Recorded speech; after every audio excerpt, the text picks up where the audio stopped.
Good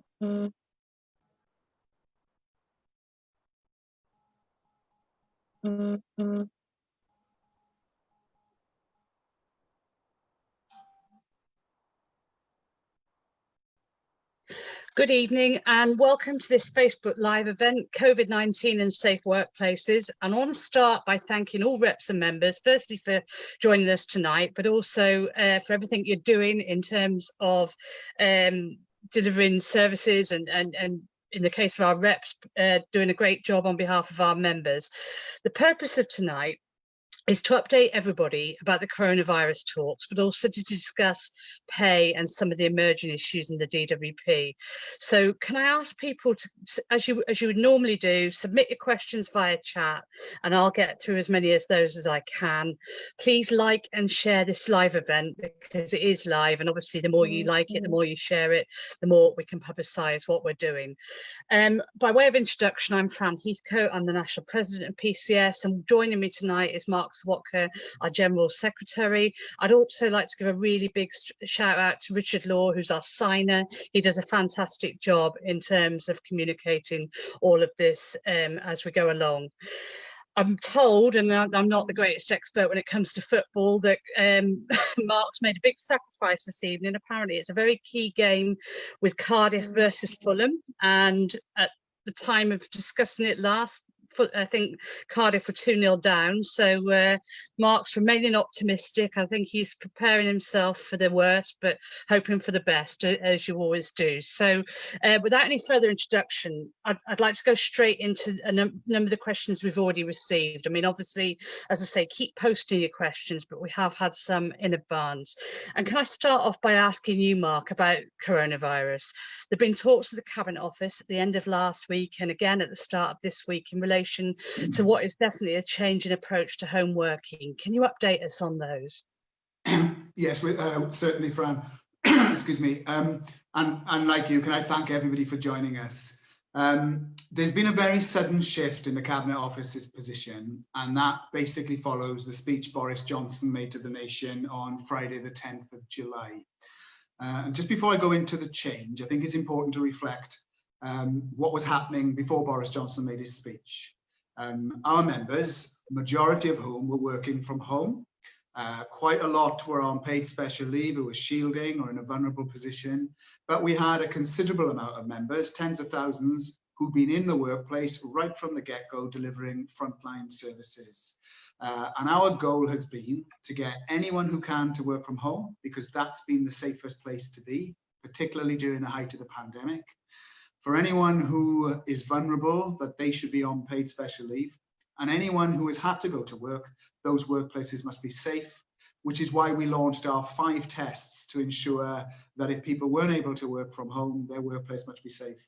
And that was working fantastically well. And you don't just have to take that from me and you. We can take that from Boris Johnson and his Chancellor, who at every opportunity have lauded the civil service and PCS members for the marvellous work that we have been doing.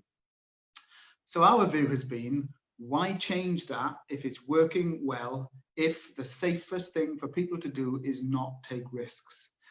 And I say that against a backdrop of the government figures, almost certainly underestimating, but even the government figures telling us that over 45,000 people have died in the UK as a result of the coronavirus pandemic, at a time where we've seen spikes in places like Leicester, in places like Oldham, and when we know Public Health England are openly worried about a second wave of the virus, which could have potentially devastating effects as we move into the autumn and into the winter months. So at every meeting we've had with the Cabinet Office, the first thing we've done on members' behalf is to ask them to assure us that the position that's remained in place for the last 4 months remains, which is if you can work from home, that's what you should do. And if you have to go into work, then it must be safe. And indeed, we did that at a meeting, Fran, with the Cabinet Office on Monday, the 20th of July, straight after Boris Johnson had made his address to the nation, and particularly because a number of Conservative backbench MPs had started openly criticising the civil service, Many of the tabloids started carrying critical articles that apparently we were all at home being paid to do nothing. And you could just tell that it was a political attack being mounted to use the civil service, if you like, and PCS members as an example to the rest of the country that we should start going back to work. So on that Monday meeting, the 20th of July, we asked the Cabinet Office to assure us that the position hadn't changed, and they gave us that assurance. The very next day, Fran, you and I issued a message to members. I did a video telling people not to worry about the stories in the newspapers. Then lo and behold, 2 days later, 22nd of July on Wednesday, Alex Chisholm, the head of the civil service, wrote to every permanent secretary saying that the civil service had now decided that to follow Boris Johnson's address to the nation, we must now have an accelerated return to work from the 1st of August. And then on the following day, Thursday, the Thursday, we basically were told by the Cabinet Office that things had changed and that now we needed to be prepared to discuss a changing situation, seeing more people go back to work. And I have to say, and this is the important thing, this is a decision based on politics. It's not based on the fact that we're not delivering frontline services. It certainly isn't based on the fact that anyone believes that this problem has gone away. It's based on politically using the civil service. We were told, quote, to help regenerate the economy and get people back into workplaces where people could start spending money for sandwiches, for lunch, in order to boost the flailing economy. Now, I'll finish with this point, Fran. We made the point to the Cabinet Office. The best way to boost the economy is not to send low-paid people back into work, risk their health and safety and get a second wave. It's actually to give us a decent pay rise so that people can spend money to really help boost the economy. But of course, the government haven't done that. They're trying to impose on us below inflation pay rises for the 11th consecutive year. So what's happened now in the last 48 hours is that we have now been seeking to get reassurances from the Cabinet Office that if they change the position centrally, there must be a national agreement. And if, as they claim, it is up to each department to do what it decides to be right, then they must tell departments they are free to not ask more people to go back into workplaces. And if they refuse to do that, they must negotiate centrally with the union. And I'll finish by saying to all members, we have therefore written a very detailed letter on everyone's behalf, seeking reassurances that nobody will be forced back to work against their will, that volunteers will be sought in the first instance, that if the Cabinet Office insists on going down this route, there must be individual risk assessments of every workplace, full social distancing measures, adequate public transport, and that people who feel unsafe or vulnerable must be guaranteed that they will not be asked to go in. And even if all those conditions are met, that this must be a small incremental process cleared with the union first before there is any rush back to work. And that is why our message to reps last night in our briefing for all reps was very loud and clear. If any member or any rep is suddenly approached to say the position's changed and now they must attend the workplace, people should not just accept that, they should go to the union for advice, and we will support all members, both individually and collectively, to say we will not go back if we don't feel it is safe, and we certainly won't be rushing back to work. Okay, thanks very much, Mark, and that's obviously a really useful overview. As always, there's a number of messages of solidarity, so I'll read a few of those out.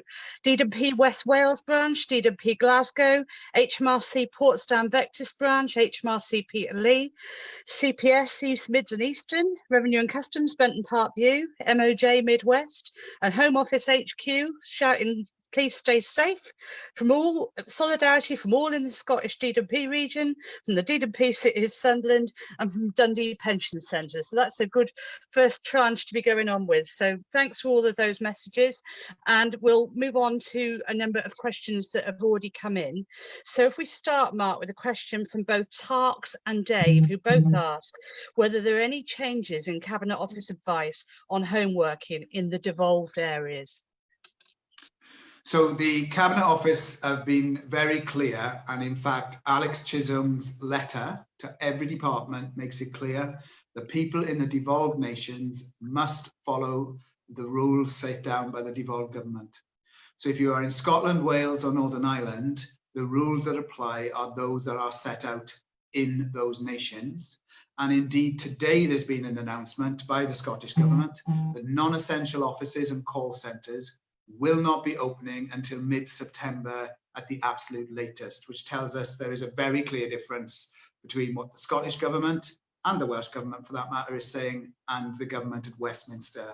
So anybody watching this tonight who lives or works in the devolved nations, you must follow the much stricter rules set out by your government, and this Central Cabinet Office advice does not apply.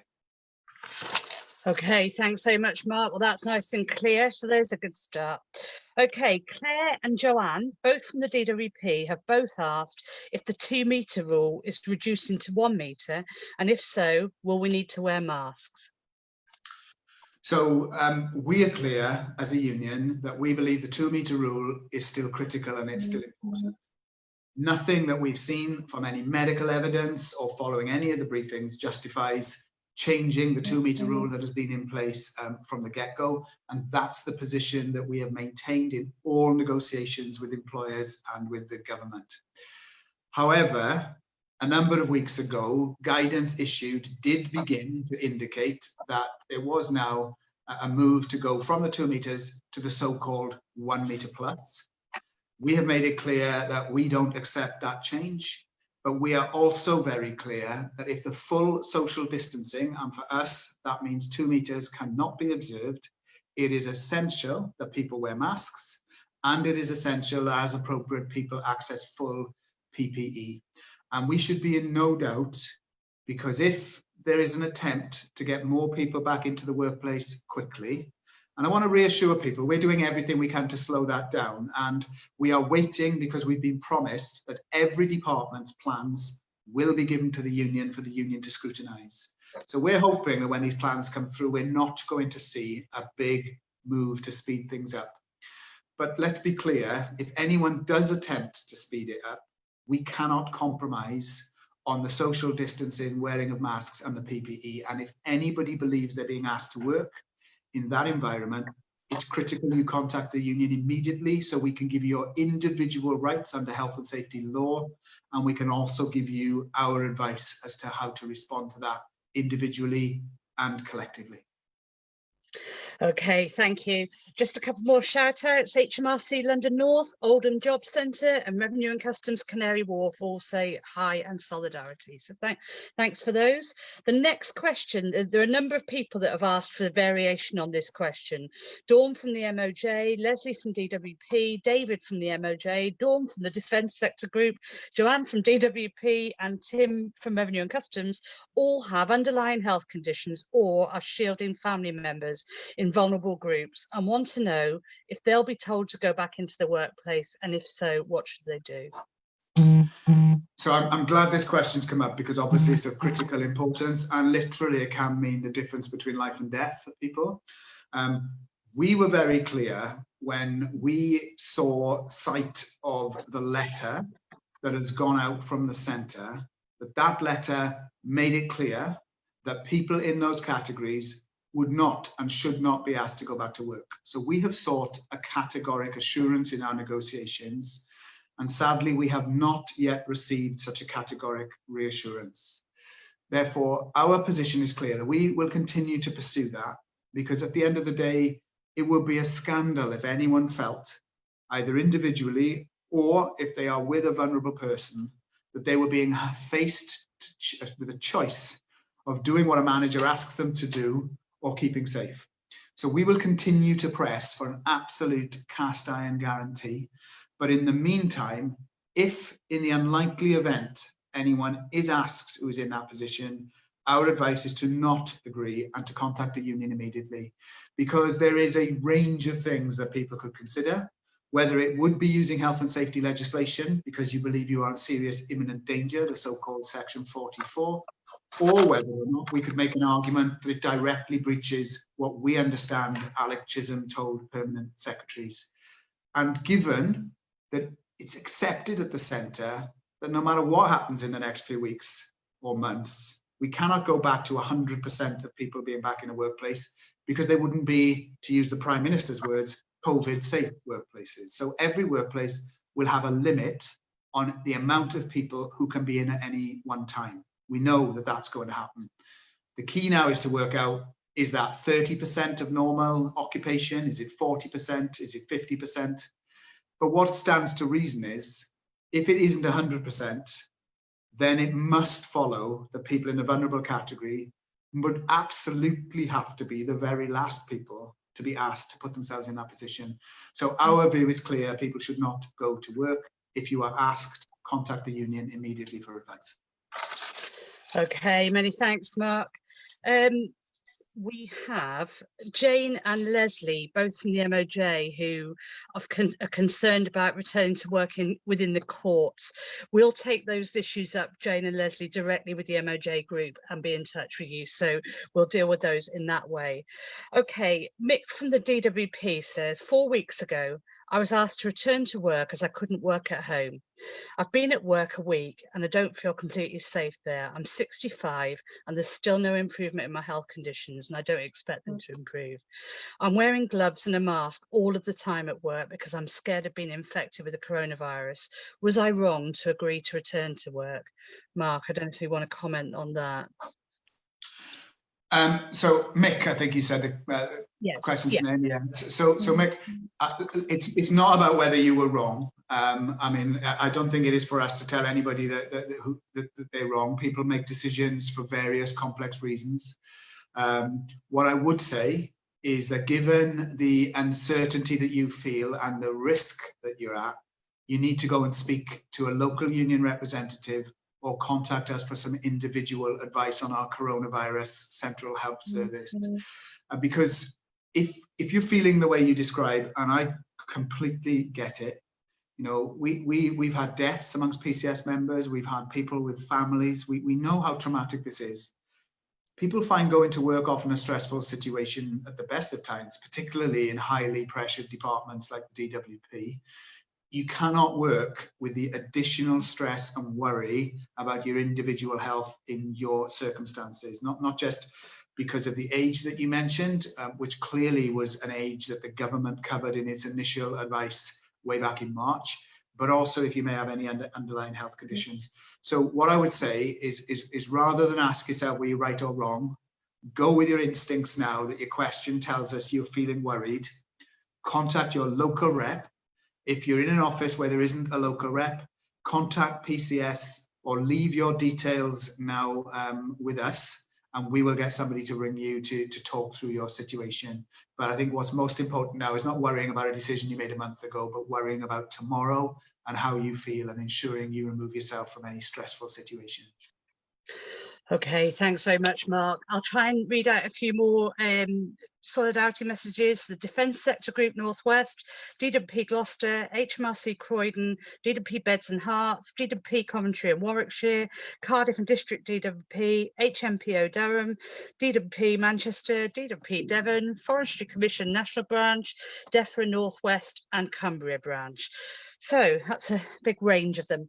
Okay, we have Paula from Essex who says, we've been told that in our local area, which is, I hope I pronounced this right, Tendring and Harwich, the COVID rate has increased. What are they doing to protect us?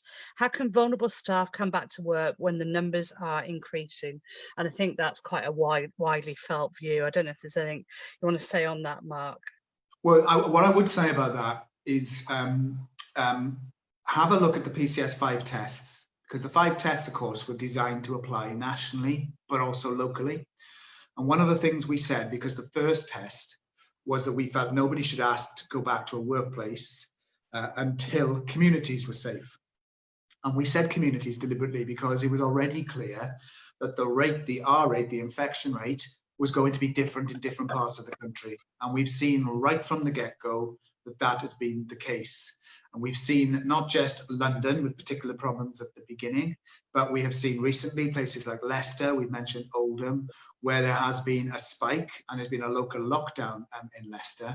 And ironically, Leicester, the local lockdown happened just when DWP management were suggesting that Leicester was one of the job centres that they wanted to open to the public. And that, I think, goes to show the importance of this question. It is no good the government saying it's safe if the national R rate is dropped, if where you live it is above 1 or is very near 1. And we know, because I'll give you an example, where I live in Wales, the Welsh government made it clear at one point that when the R rate was 0.9, they were forecasting 600 deaths. But they said if the R rate jumped to 1.1, so that is a fractional increase, the death rate anticipated went from 600 to over 7,000. So you're right to ask this question and be concerned. So again, wherever you are and whichever place, office you work in, contact your local rep first or your local branch secretary for immediate advice. If you do not know who that is or you cannot find a local rep, contact us. Go on a PCS website or leave your details tonight so that somebody can contact you, because quite clearly, if it's not safe in your community, it would be absurd if management suddenly asked people who were working from home to now go into work. Okay, thank you. Here's a really interesting point from Sabine from the DWP. She says, I was in a meeting today with the DWP Deputy Operations Director. His boss's boss stated categorically that she wants all DWP staff to get IT kits to be able to work from home in the long run. How is that compatible with what Westminster is saying and pushing for colleagues to go back into offices? Mark, I don't know if there's anything you want to say about that, but it just shows how confused some of this is. Well, it really does, Fran, and what it really, you know, look, I know my view on the government is no secret, but I think whether people support the government or not, I think it's fair to say they have not handled this crisis very well, and we have seen what we believe is deliberately confusing messaging often at key moments to shift responsibility from government onto individuals and onto individual employers. And that is, I think, a dreadful way to carry on. And that's exactly what's happened here. Boris Johnson, when he addressed the nation, we scrutinised his speech really carefully. And to say it was confusing is an understatement, because to one question he said, my civil servants will be back at work on Monday. To another question, when asked about whether the whole of the civil service would be asked to return to the workplace, because of course we've been working and delivering services right throughout, albeit for many people that's from home. He said, well, technology means that lots of people can work from home, but some people have to be in because they are front-facing. So it was contradictory. And your question exposes that, because up until the last 10 days, the Cabinet Office line was work from home where you can. And then the next bit of their line was, we are still encouraging employers to invest in technology to allow more people to safely work from home. And DWP as a department has done precisely that. Because of discussions that the union has had, led by Martin Kavanagh and the team in the DWP, Fran, we were successful in getting the DWP to purchase tens of thousands of extra bits of kit. And therefore, it must be the case, if we have spent money to allow people to safely work from home and people are happy to do so, it would now be a nonsense to now insist that everybody suddenly needs to come back to work. And that's why our tests are designed to ensure that we don't have one size fits all, and that there can be some local variances that take on board different circumstances. Now, they could be the previous question, there's a spike in the R rate where you live. It might be where you live that there is particularly inadequate and overcrowded public transport, that it's not safe for people to be on public transport. And it may be that we have in some offices, you know, a large amount of Black members, where we know that Black and BAME staff are 4 times more likely to die from COVID than someone who's white in the same age group, where there needs to be particular measures put in place that relies on individual assessments of individual staff and equality impact assessments. All of that tells us if any manager, and I want to be clear, I should just say there are lots of brilliant managers out there, many of whom are PCS members, but we also know, because we're told about it all the time, some people are over enthusiastic. Some people decide that because of pressure from above, they do things that don't always follow what we believe they should be following, who are sometimes saying, we want everyone in. And that flies in the face of all the guidance that has been out there now for many weeks and months. So again, I go back to this point. If you're in a local place, if you're in a DWP branch, and members have all been faced with some diktat that everybody suddenly has to go back into a workplace, the union should be getting together, asking individuals how they feel and whether individuals feel particularly at risk. But let's not also forget making a collective decision.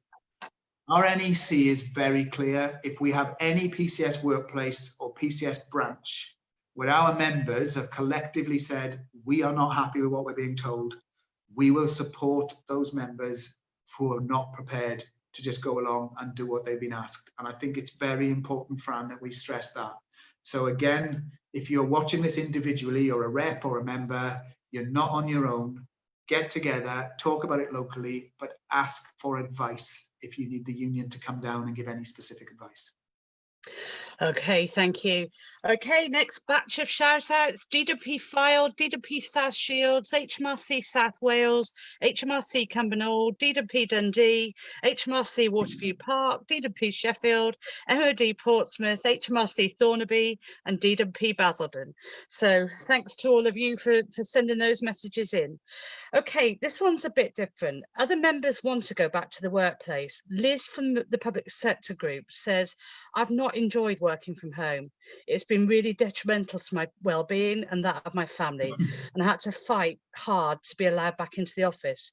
Is the future one where the government close buildings in order to cut costs and make us work from home because it doesn't suit everybody? Mark. So again, thanks very much for that question, and that is a real critical question because it deals with the here and now, but also the future.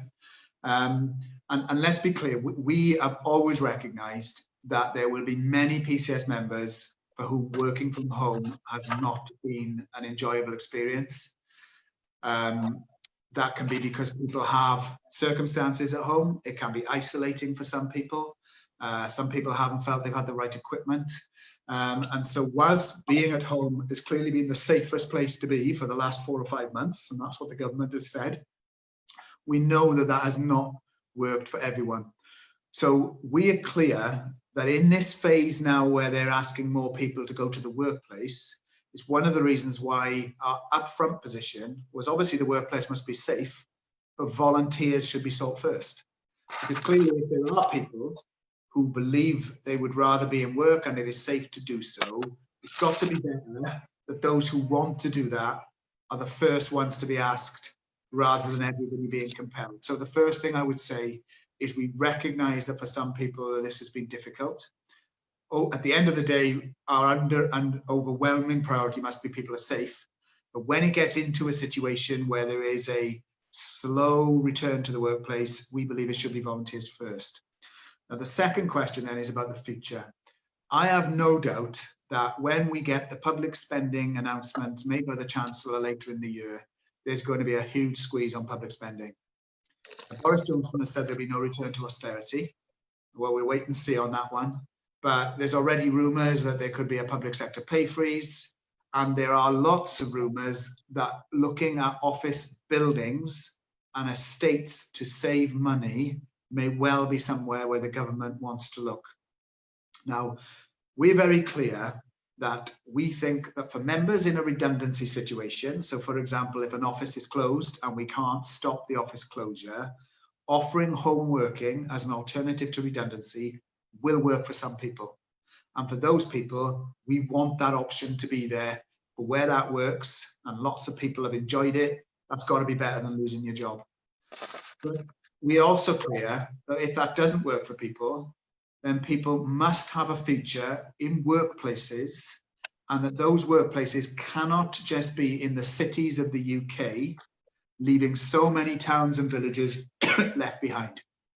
In other words, great if there's jobs in Manchester and Leeds if you live in the north, but we want jobs to be available in Wigan and Bolton and Preston and Carlisle. Same in the southwest. If there's jobs in Bristol, that's great, but we also need jobs in Exeter and in Plymouth and in Cornwall. So our vision of the future should be a mix. Home working available for those that it works for. There must be work in offices for everybody who needs that. And those offices should be, yes, in cities, but also in towns and communities up and down the country. And isn't it ironic that the DWP are now beginning to have to reopen offices they closed when we fought tigerishly to keep job centres open a number of years ago, including industrial action. And now we're seeing those offices are in some cases being reopened. And it goes to show, doesn't it, short-term decision-making is never in the long-term interests for the service users or for our members. So that's a long way of saying that the answer to the question should be nobody should be forced to work from home. It should be an option for some, but there must be office-based work the length and breadth of the UK in cities and in towns. And that's what we're going to be campaigning for in the post-COVID period. Okay, thanks so much, Mark. This is more of a statement than a question, really, but Tom says that environmental issues must also be considered. Working from home is saving many car journeys, and surely reducing carbon emissions has to be a key part of any future strategy. And I think you won't get any disagreement from us on that, Tom. That's something that we will certainly be factoring into what we put forward. Okay, there are a number of questions still coming in, so I'll keep going with those. Should I be forced to share the lift in the workplace? At present, I'm told 2 to a lift, but they're not big enough to safely social distance. Plus, I haven't been near people for 3 months, but now suddenly it's okay for me to share a lift with people from across 10 floors. So I'm not quite sure who that's come from, but I think that's a really question that somebody is going to need an answer to. So, Mark? Well, let's be clear. Nobody should be forced to share a lift if they don't feel they're safe. If the lift in question does not allow for the 2-metre social distancing, I think our first view is therefore there should be one in a lift at a time. The absolute bottom line is if there are people not able to observe social distancing in lifts or anywhere else, that there should be a consideration of masks and or PPE, depending on the circumstance. But why on earth would anyone be forced? Why would somebody want to force people to do something that they just feel intrinsically unsafe? It goes against the entire so-called strategy that we're trying to get the Cabinet Office to stick to, which is health and safety must come first. And this should not be about a big stick. It should be about people feeling safe and not anxious and not feeling worried in any work situation. So as we don't know where that is, my advice again would be, if you've got a local rep, go and talk to them about your concerns to make sure that's something we've taken up locally. If there isn't a local rep or it hasn't been taken up locally, contact PCS or leave your details so we can see if we can take that up with management on your behalf. But the bottom line of my advice to anybody watching tonight, Fran, is people should not be doing anything, whether they are told to or not, if they feel unsafe. And the whole basis of health and safety law and the serious and imminent danger provision under section 44 is that if the individual believes they are in serious and imminent danger, they have rights. And we are able to give people their individual legal rights, and we're able to talk people through that individually. Best place to go to your local rep first, but as I say, if for some reason you can't do that, contact us for advice. Okay, thank you. Okay, a couple more shout outs: DWP Preston, DWP Bangor, HMRC Salford and HMRC Long Benton. So hello to all of you. I just want to emphasize, because obviously it comes up a lot and it's just worth repeating, that a lot of our members have been working in workplaces throughout the pandemic and others have been at home. But it's PCS members that have been delivering services and kept the country running throughout all of this. And whether you're in the workplace or whether you're at home, we're fighting hard for everybody to have those rights at work. So I just think, we don't want any conflict building up between the ins and the outs. It's important that we get safety and safety provision in place for everybody. Okay, question from Belle then. Thank you very much for highlighting that Scotland is different. In Scotland, we're in phase 3. Scottish Government confirmed today that working from home remains the default position. Employers must do everything possible to enable employees to do so. Yet colleagues in the DWP are still in offices when their jobs can be done at home and they can work from home. What is PCS doing to get workers in Scotland where they should be, at home? It's now over 4 months since lockdown began. So Mark, I don't know if you want to comment further on that. Well, I don't know whether you can add on anything from a DWP perspective. Yeah. What I would just say is this, that you know, what we're clear about is that the rules in Scotland are determined by the Scottish Government. And that is a position that the Cabinet Office, we wrote to them right at the beginning of the crisis, asking for that assurance when it was clear that the devolved governments were going a different way to the Westminster government. And it took them a while. And as the joke goes, you know, at one point, it seemed that they were having to have a meeting as to decide whether or not they had to tell us they agreed you had to follow the law of the land that you lived in or worked in. But they did give us that assurance. So in Scotland, our position is clear that the Scottish Government's rules are the ones that must be followed, whichever department you work for, whether that's a devolved employer or a Westminster department. I don't know whether you know any more about whether that's been an active conversation with DWP management, Fran, but what I'm certainly happy to take away is that we will raise that with Martin if you can't add any more tonight, and we can contact the person asking the question with any further advice. Yeah, okay, thanks, Martin. Just to add to that, really, and Martin and the team, Martin Kavanagh is the group president of the DWP, and the team of negotiators that are meeting DWP are pushing constantly for more and more people to be working from home wherever that's possible. And I think Belle makes a really good point that, you know, we've obviously got an added impetus for that in Scotland, and we will take that up with Martin and the team, but I know that they have been actively pursuing all of that. Just before we move off the coronavirus, there's just a couple of other points I'd like to read out. Julie Webster says the R rate is beginning to increase, the number of cases are increasing, no proper track and trace is in place, no antibody test has been found yet, the virus is not yet being properly contained, and there's no going back until it has. And if that means until 2021, then so be it. And I think that's a sentiment that's shared by a lot of people. I mean, clearly, I don't think there's much to add to what Julie said there, but clearly, you know, we are seeing the R rate increasing.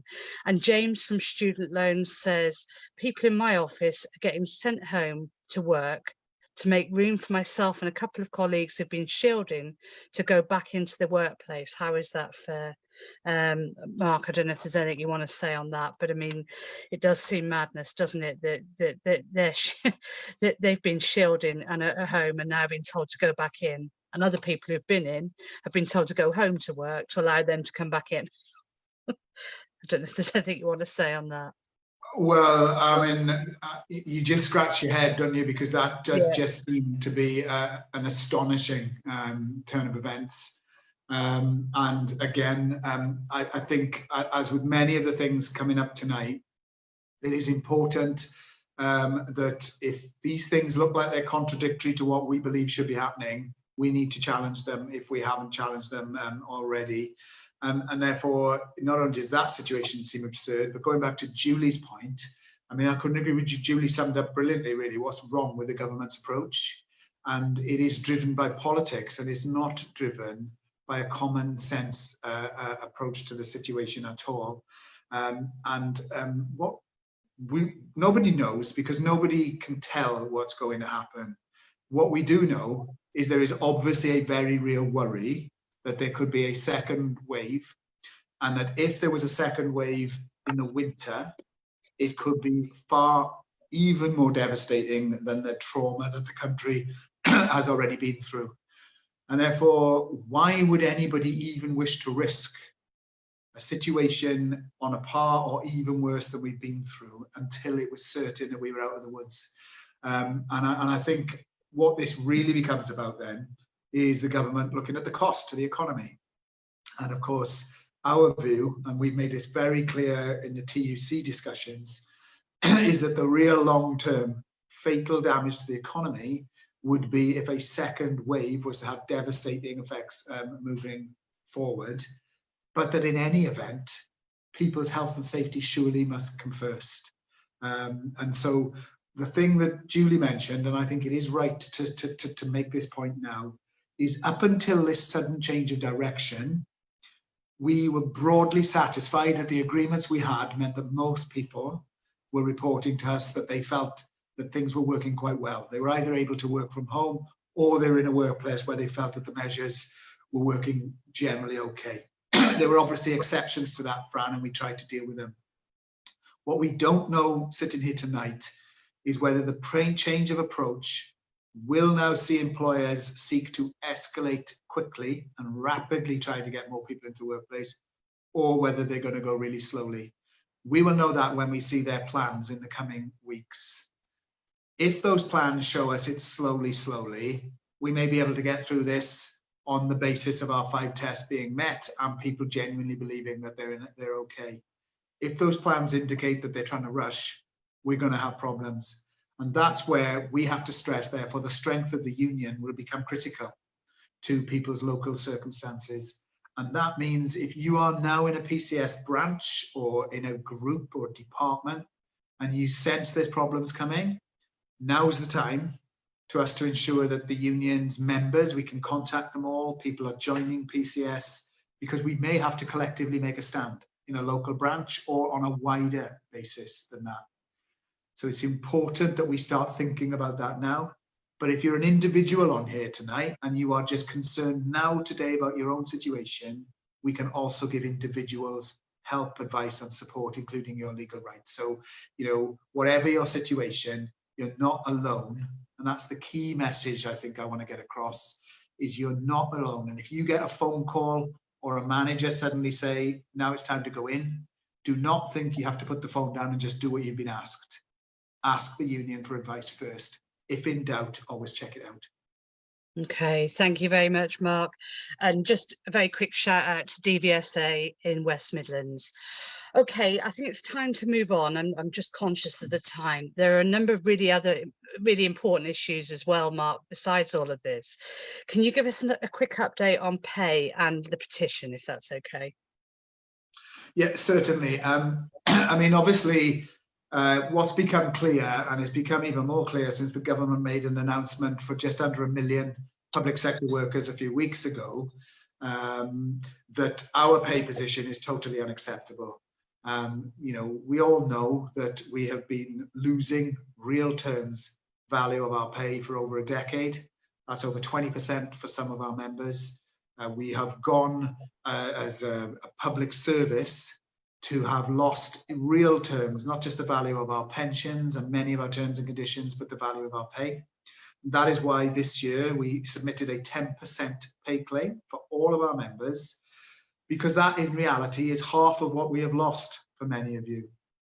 The government's response was to refuse to get into national pay negotiations and issue guidance that said every civil service department and related body should have its own pay talks, but that they would limit pay rises to between 1.5% and 2.5%, which is a real term pay cut for many people, and even then try to attach strings for many people.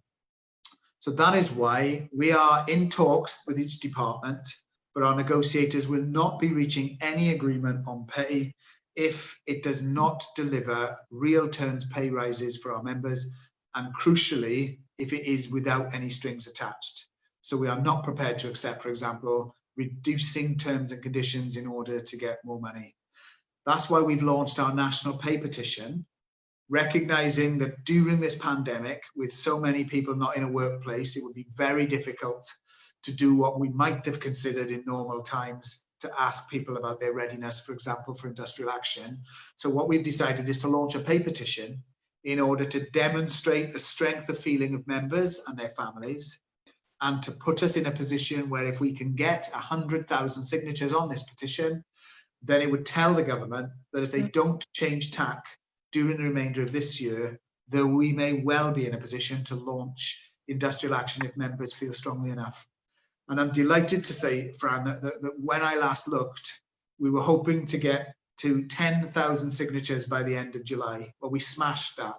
We got over 33,000 signatures on our petition in under 2 weeks. And so we are doing really, really well getting people to sign. We now want to move on and get 100,000 people signing by the early autumn. And what I'm urging everyone to do tonight is sign if you haven't. Ask your colleagues to sign, ask your friends, ask politicians, ask your MP to sign, because anyone can sign this petition. But most importantly, recognize that if we get to 100,000 signatures, not only does it force the government to have a parliamentary debate, but more importantly for us, it will show, if we can get 100,000 members signing, that we are over the key 50% threshold that you now have to demonstrate in any ballot to make a ballot lawful. That will give us confidence and send a real signal to the government and the Cabinet Office that if we've got 100,000 people signing a petition, they know we've got more than half of the people engaged, which hopefully will in itself get them around the negotiating table. So that's an update on pay. Whatever happens in your department and whatever they impose on you now, we are still campaigning nationally for a campaign that will run into the autumn. So sign the petition if you haven't. Let's hope the government pay attention. But if they don't, it means we can be well prepared in the autumn to do more if we have to. Okay, thanks very much, Mark. And I'm told that the petition is currently up to 38,758 signatures. So whilst that's good, there's still a long way to go and we need to keep encouraging people.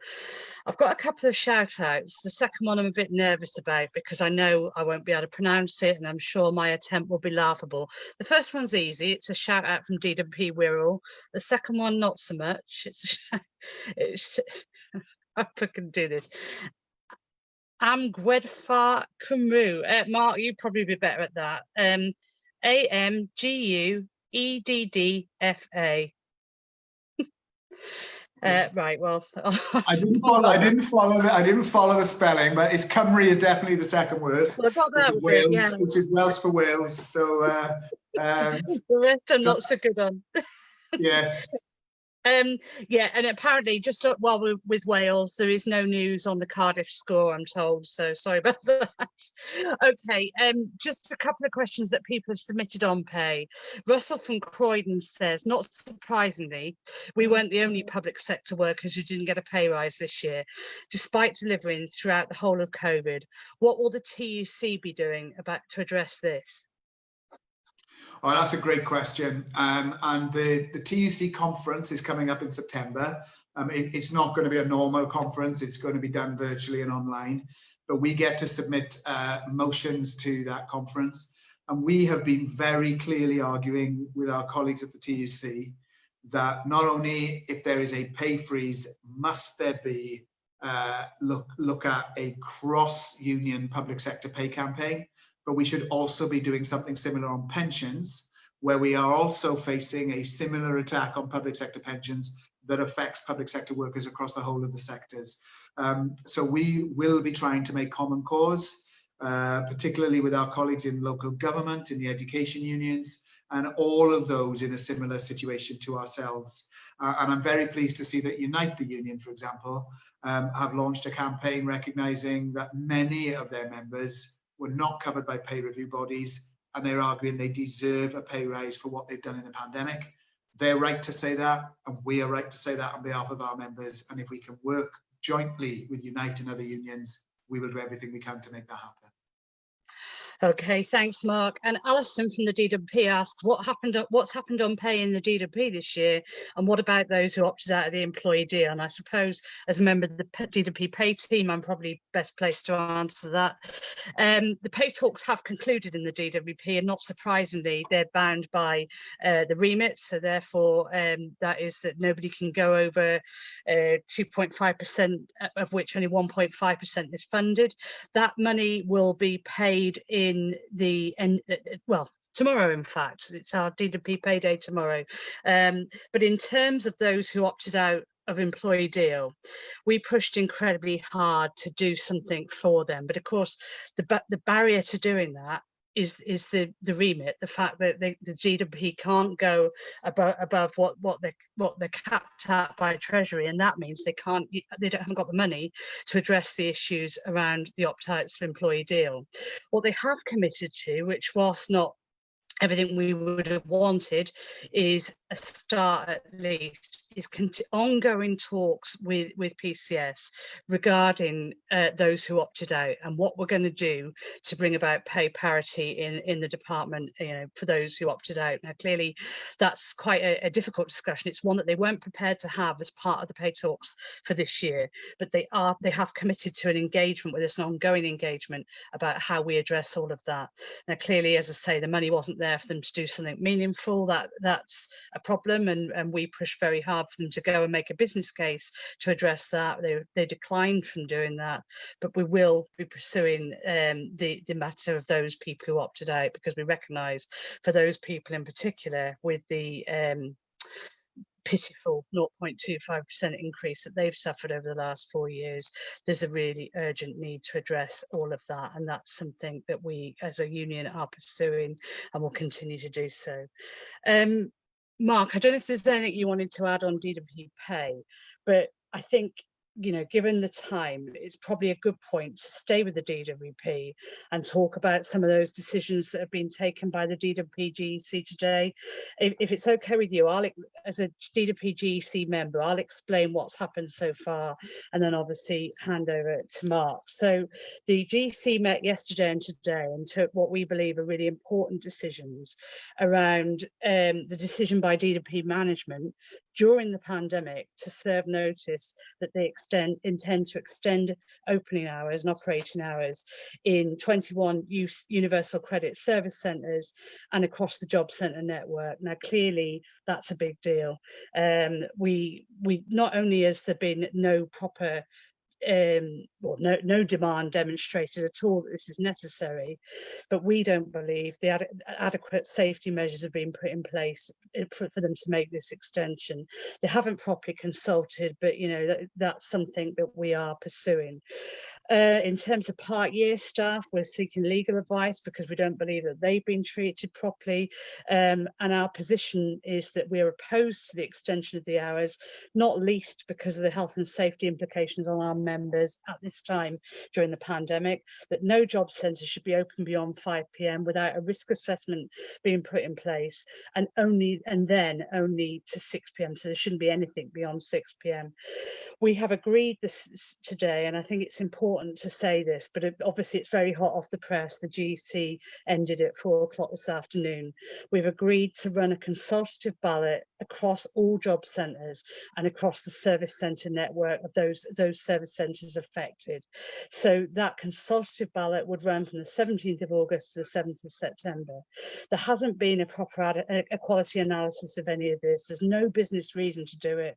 The consultation's been, as I say, non-existent in terms of a lot of this, and we will use all methods now to try and work with members to encourage them to participate in this campaign. Now, clearly, there's always a debate to be had about whether members will support any ballot, but the importance of this is to make clear to people that it's just not safe to do what the DWP are intending at this time. There's no reason to do it. There's no business being demonstrated in terms of all of this. And we intend to do everything we can to put pressure on the DWP to change that position. So we will be making a series of demands on the DWP, and we'll be writing to them with those demands, I understand, tomorrow morning, that if they don't agree to meet the demands by the date that the ballot would start, that we will believe that they are then in a trade dispute with us. So obviously this is our opportunity to start talking to members, to start engaging with members about what DWP are proposing, why it's not safe, and why we encourage all members to vote in the consultative ballot to send a message to the DWP that we won't put up with our members' health and safety being jeopardised. So those are the decisions that have been taken this afternoon. They are significant, and I'll hand over to Mark if there's anything, Mark, that you would like to add. No, I just would say that as General Secretary, I'm fully supportive of the decision made by our lay reps in the DWP. I think there's going to be a meeting of activists, I think, tomorrow. Tomorrow, yeah, and it's really obviously important that everybody who who's invited to that meeting attends. Our DWP group and our members, we've just talked about pay, and we've just talked about how this is an area that is delivering against all the odds. Huge upsurging claims to universal credit, people working in very difficult circumstances for much of this pandemic, bucking the trend where the majority of the civil service were working from home. We had people who'd been in the workplace right throughout, dealing with some of the most vulnerable people in the UK. And I think really for any employer to be treating people who have worked so hard and so diligently, not only imposing on them an unacceptable pay offer, which is obviously down to the government, but believing that we can just treat people in the way that you've set out, Fran, has got to be completely unacceptable. Now, obviously, we would hope the DWP management and the Cabinet Office would think again, because obviously when our reps take such a strong line, they're doing it because they're representing members who have been through an awful lot in the months that we've talked about. So the National Union will be fully behind any decision to hold a consultative ballot, and indeed any statutory and legal ballots that would be required if any action was to follow. And now that that decision has been made and we'll be talking to our reps about it, I would just urge anyone for this really. Firstly, watch out for all communications coming from the union. If you're in DWP, there will obviously be a series of group circulars and national communications. Remember that if a consultative ballot is held, the bigger the turnout and the bigger the vote supporting what we're trying to do here, the bigger message that sends to the other side. And the bigger the mandate we have, the more likely it is that negotiations will bear fruit. And that's what this is now about. And I have been doing, Fran, with you, these Facebook Lives and Zooms now for what seems like an eternity. It's probably been 3, 4, 5 months. And what has always been clear to me is whenever an employer has tried it on, right from the get-go, often they try things on because they think they can get away with it. Sometimes the union puts up an argument and they will listen to us. Sometimes they want to just see if they can just do what they wish and ignore us. And we are at one of those points here, aren't we? We believe what they're doing is wrong and it is not safe for our members. They're indicating they want to go ahead. So if we can deliver a massive vote in any ballot, it will make them think again. If they then decide they're pressing ahead irrespective, the union will do whatever it takes to try to force them to think again. So if you're in DWP, watch out for the communications. If you know someone who's not in the union, get them to join the union. And really importantly, if you get any ballot now from the union, fill it in. It is your union. And what we don't want is for the management in DWP to think that people are not concerned enough to participate.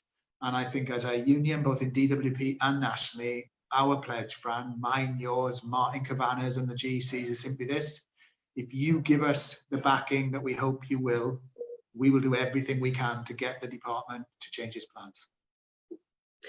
Okay, thank you. And as Mark says, there'll be a lot of communications coming out about this in the next 24 hours. We just thought it was important to announce that as part of this call this evening. We are nearly out of time. I want to give a final shout out. There's one more to HMCTS Cumbria and Lancashire branch. So thank you very much. Not too late, but very near to being too late.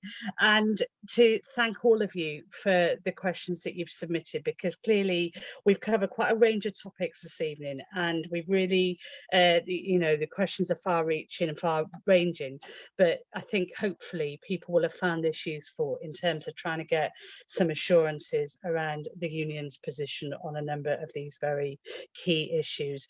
Keep an eye on the website, keep an eye on the communications from PCS, because things are moving fast and changing fast. We have a number of meetings scheduled with Cabinet Office throughout the course of the next week, which obviously we'll want to update you on, so no doubt you'll be hearing more from myself and Mark and a number of others. In the DWP, there's clearly a lot of information that will be coming out over the next couple of weeks, and you need to keep your eyes open for that.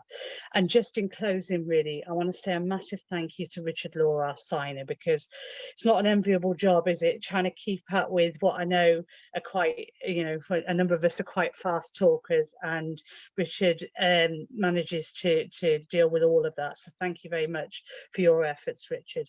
I just want to encourage people before we go to sign and share the pay petition. As we said, it's really, really good that we've got to where we are already. We're over 38,000, getting on for 39,000 this evening, I understand.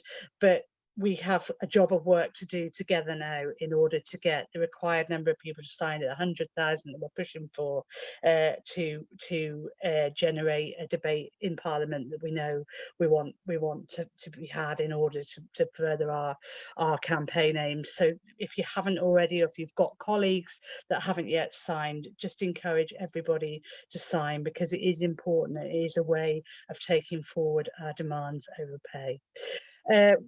As always, we urge you to recruit to PCS. So if you know people that aren't currently in the union, talk to them about all the things that are going on, all the things the union's doing, how we're trying to protect everybody's safety.